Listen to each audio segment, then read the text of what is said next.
Olá, pessoal. Sou Daniel Passos Dick, colecionador de CDs clássicos da obra dos grandes mestres europeus desde a Idade Média, e da música clássica brasileira também, como Antônio Carlos Gomes, Villa-Lobos, entre outros. E hoje nós vamos falar sobre as últimas sonatas para piano de Ludwig van Beethoven, sonatas números 30, 31 e 32, que são a Opus 109, 110 e 111. Detalhe: essas sonatas para piano de Beethoven são as últimas sonatas da fase final da vida dele, são as sonatas mais luxuriantes, intrigantes e misteriosas, mais fascinantes, né?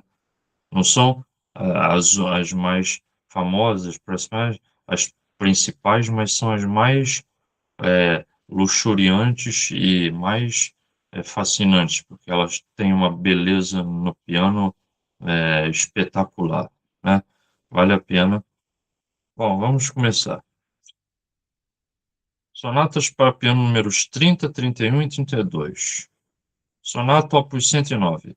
Expressivo, entre parênteses, expressivo, doce, suave, mit niegster Empfindung, em alemão, que quer dizer com profundo sentimento, são as palavras-chave para a atmosfera desta maravilhosa sonata.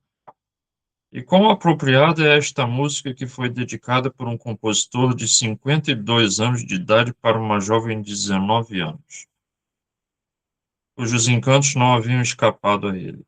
A jovem em questão era Maximiliane Maxi Brentano, uma sobrinha do famoso Clemens Brentano. Originalmente, Beethoven quis mesmo dedicar todas as três sonatas op. 109, op. 110 e op. 111 aos Brentano. Ele era amigo dos Brentano. Porém, no final não pôde esquivar-se de dedicar a op. 111 ao cardeal arquiduque Rudolf da Áustria, né? Nem todas as sonatas op. 109, op. 110 e op. 111 ele conseguiu dedicar ao Clemens Brentano. Seu panegírico aos Brentano soa um tanto forçado aos nossos ouvidos, embora não devêssemos talvez julgar a escolha de palavras à luz de nossos padrões atuais. Entre aspas, aí Beethoven fala: seus idolatrados pais, sua tão inteligente e excelente mãe, seu pai que possui tão admiráveis qualidades, etc. Isso é na expressão dele, né?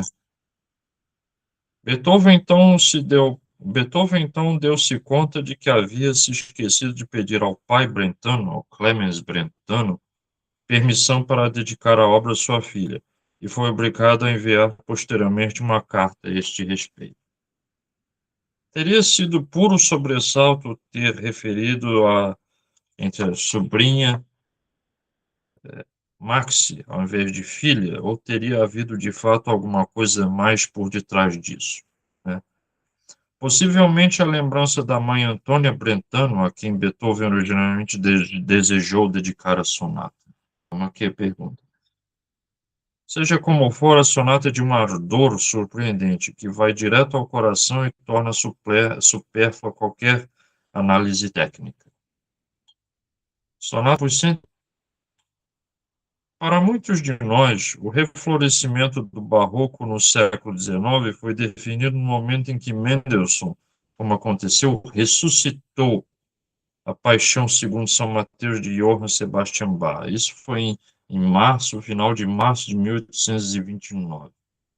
Entretanto, pode-se perguntar com muita razão se o barroco alguma vez desapareceu da ideia musical. Existem muitos exemplos do oposto. Bach, em particular, e Handel também desempenharam sempre um importante papel no modo de compor de Beethoven, né? Tiveram uma certa influência em Beethoven. Sua intensa dedicação ao estudo de piano, sua intensa dedicação ao estudo do piano bem temperado, né, o cravo bem temperado, das Wohltemperiertes Klavier de Bach, durante sua juventude, pode muito bem estar na raiz disso. Através de seu trabalho, encontramos regularmente associações com elementos musicais barrocos, mas esta sonata em Lá bemol maior é um louvor aos grandes mestres barrocos e mais ainda de uma forma muito especial. O terceiro movimento não está somente construído utilizando técnicas originalmente barrocas, mas até mesmo fundamentais numa citação da Paixão segundo João de Bach. Aí, entre parênteses, em alemão, Es ist vollbracht, usando artifícios barrocos tais como a combinação de recitativo, arioso e fuga. Beethoven parece expressar sua própria paixão. Beethoven reforça esta impressão no ouvinte adicionando à partitura anotações marginais em vários lugares, referindo-se à sua saúde precária na época dos pontos. Klagende Gesang, Ernartet, Klagend, perdendo le forze, dolente, que por si só se explicam. Mas não nos esquecemos do patético Heilige Dankgesang eines Genesenden an die Gottheit do quarteto para cordas op. 132. É uma frase em alemão. Entretanto, Beethoven não seria Beethoven se não tivesse imprimido sua própria marca à estrutura musical. Não somente o Adagio e Fugue, mas também no primeiro movimento reminiscente a Mozart e o caprichoso e excepcionalmente arrebatado Scherzo Allegro Molto. Mais uma vez, criava ele um marco na evolução da música no século XIX.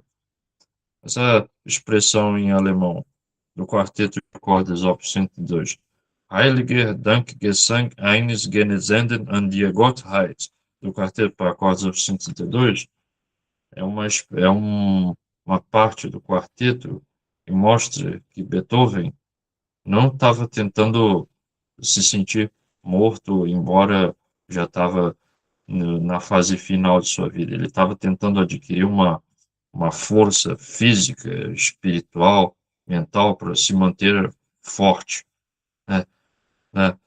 E era mais essa, essa expressão musical dessa frase em alemão. Sonata op. 111.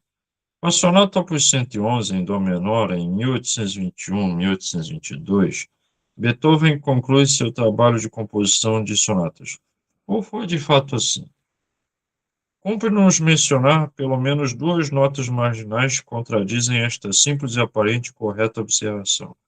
Em primeiro lugar, esta sonata é seguida por alguns importantes.